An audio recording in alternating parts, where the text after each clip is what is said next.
अरे बहू, आ गई तू मंदिर से? हाँ माँ जी। आज बड़ी देर लगा दी तूने बहू मंदिर में। माँ जी वो सावन चल रहा है ना, तो मोहल्ले की कुछ औरतें वहां बैठ के भोलेनाथ के भजन कीर्तन कर रही थी, तो मैं भी वहीं बैठ गई। आप तो जानती हैं मुझे गाने बजाने का कितना शौक है। 4-5 भजन मैंने भी गाए माँ जी वहां पर। अरे वो सब तो ठीक है बहू, लेकिन सुबह सुबह बच्चों को स्कूल भेजना, शशांक को ऑफिस भेजना,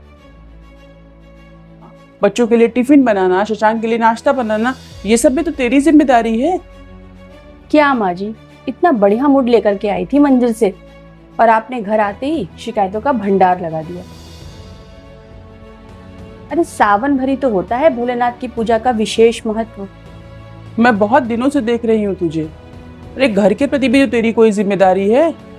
अरे माँ जी, तो सावन भर आप ही संभाल लीजिए ना अपना घर। अभी सुबह में मुझसे इतना काम नहीं होता है सुबह सुबह। भूल जाइए मुझे, मैं तो सावन में सिर्फ अपने भोलेनाथ को ही समय दूंगी। आपकी मर्जी, जैसे चाहे वैसे मैनेज करें। पूजा पाठ का मतलब ये तो नहीं होता बहू कि घर की जिम्मेदारियों से ही मुंह मोड़ लिया जाए। तुझे एक बार भी ख्याल नहीं आया कि बच्चों के स्कूल जाने का टाइम हो रहा है, उन्हें तैयार करना है, उनका टिफिन बनाना है।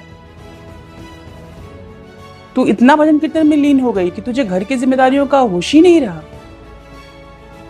बहू, मुझसे अब इस उम्र में इतनी जल्दी जल्दी काम नहीं होता है। मैं तो सावन में सिर्फ अपने भोलेनाथ को ही समय दूंगी। आपकी मर्जी, जैसे चाहे वैसे मैनेज करें। बेटा। अरे माँ, आप अचानक? ये क्या तरीका है अपनी सास से बात करने का?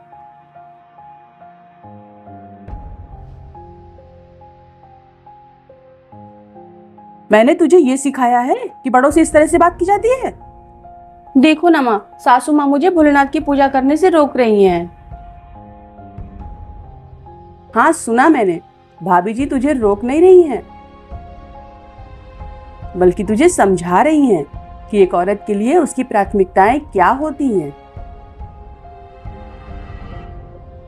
बेटा, पूजा पाठ करना बहुत अच्छी बात है, लेकिन अपने बड़े बुजुर्गों का इस तरह अपमान करके, अपने बच्चों की, पति की अनदेखी करके, अपनी जिम्मेदारियों को पूरी ना करने वाली औरत से ना भोलेनाथ कभी भी खुश नहीं होते बेटा। क्योंकि तुम्हारे भोलेनाथ तुम्हारे सच्चे प्रेम के भूखे हैं, तुम्हारे दिखावे के नहीं। बेटा, तुम मोहल्ले की बाकी औरतों को देखकर अगर पूरा पूरा समय मंदिर में भजन कीर्तन में देने लगोगी तो तुम्हारे घर के काम कौन करेगा? भाभी जी से अब इस उम्र में इतने काम नहीं होते बेटा। अरे और किसी का नहीं तो कम से कम अपने छोटे छोटे बच्चों का तो ख्याल करो। भाभी जी की तो तबीयत भी नहीं ठीक रहती है इस उम्र में। सोचो जरा, उन्होंने किस तरह सुबह काम किया होगा। ऐसा भजन कीर्तन किस काम का बेटा, जब तू घर के प्रति अपनी जिम्मेदारियां ही ना पूरी कर पाए। बेटा, व्रत, तीज, त्योहार ये सब तो आते जाते रहेंगे, लेकिन इन्हें अपनी घर की जिम्मेदारियों के साथ कैसे मैनेज करना है, ये तो तुझे ही देखना पड़ेगा। शायद तुम ठीक कह रही हो माँ, मैं गलत तो कर ही रही थी। माँ, कल से मैं सुबह और जल्दी उठूंगी, ताकि बच्चों के उठने से पहले मैं पूजा करके आ जाऊं मंदिर से। है ना सासू माँ?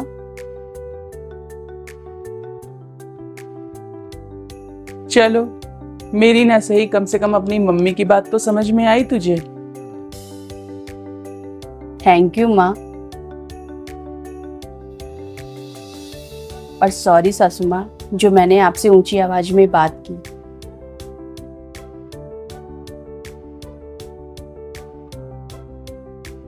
मैं जानती हूँ मेरी बेटी बहुत समझदार है। अच्छा चल, अब ये बता, ये साड़ी और चूड़ी तुझे पसंद आई ना?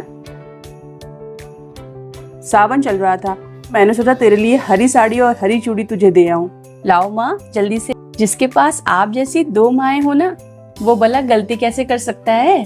पर मेरे भोलेनाथ तो हैं ही मुझे संभालने के लिए।